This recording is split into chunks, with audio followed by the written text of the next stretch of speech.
Jadi hari ini saya mendampingi Ayu Ting Ting untuk membuat laporan di Polda Metro Jaya.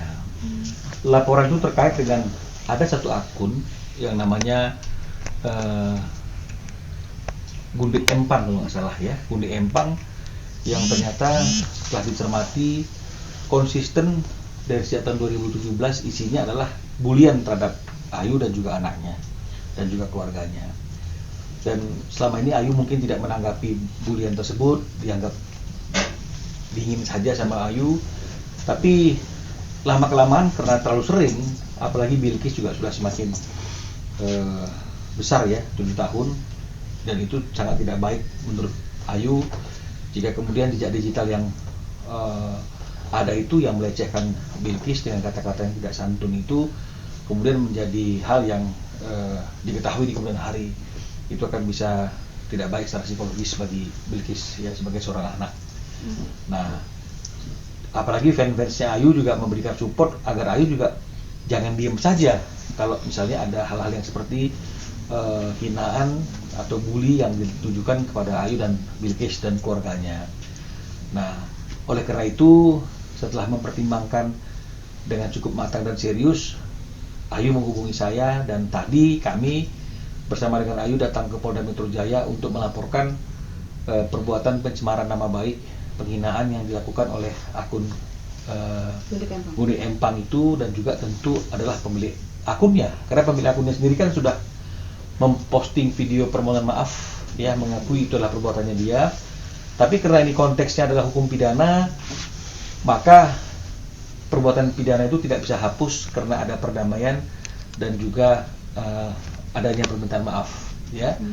Kecuali kalau perdata mungkin dengan damai dan maaf mungkin bisa selesai, tapi karena ini adalah pidana, permintaan maaf saja tidak cukup untuk menyelesaikan persoalan. Jadi oleh karena itu maafnya tetap dimaafkan oleh Ayu secara personal, sesama manusia, tapi secara proses hukum tetap perbuatannya yang tentu sudah memberikan jejak digital dan juga jejak dalam hatinya Ayu tetap dilakukan proses hukum. Itulah tujuan kami pada hari ini datang ke Polda Metro Jaya untuk membuat laporan. Artinya KD juga dilaporkan nih? Kenapa? KD, inisialnya Inisial KD. Iya, pemilik akunnya ya. Oke Bang, sebelumnya ditunjuknya Abang sebagai kuasa hukum dari keluarga Ayu Ting Ting sendiri itu pas kapan Bang? Sebenarnya sudah hampir 2 minggu Ayu meminta saya untuk menjadi kuasa hukumnya terkait dengan masalah kasus ini ya. Cuma melihat 2 minggu terakhir ini perkara ini ditarik ke sana, ditarik kemari, jadi melebar sehingga isunya menjadi berbeda. Yang seperti saya katakan, Ayu yang harusnya menjadi korban dalam peristiwa hukum ini karena dia yang dibully, dia yang dihina, kok malah kelihatannya justru Ayunya yang jadi tersangka gitu ya. Kok malah ada petisi untuk memboikot Ayu, padahal Ayu sedang memperjuangkan haknya yang bertahun-tahun dibully, yang bertahun-tahun dihina. Nah, dalam melakukan upaya hukum itu, upaya untuk mempertahankan nama baiknya, membela dirinya secara patut, kenapa kok malahan dia yang diboikot?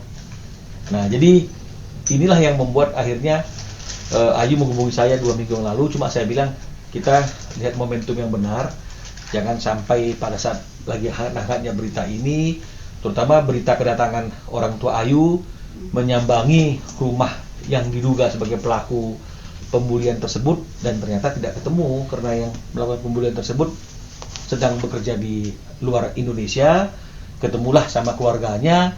Ini yang kemudian menjadi melebar seolah-olah ada intimidasi, padahal kalau kita melihatnya secara manusia, orang tua mana sih yang rela anaknya diperlakukan seperti yang dialami oleh Ayu.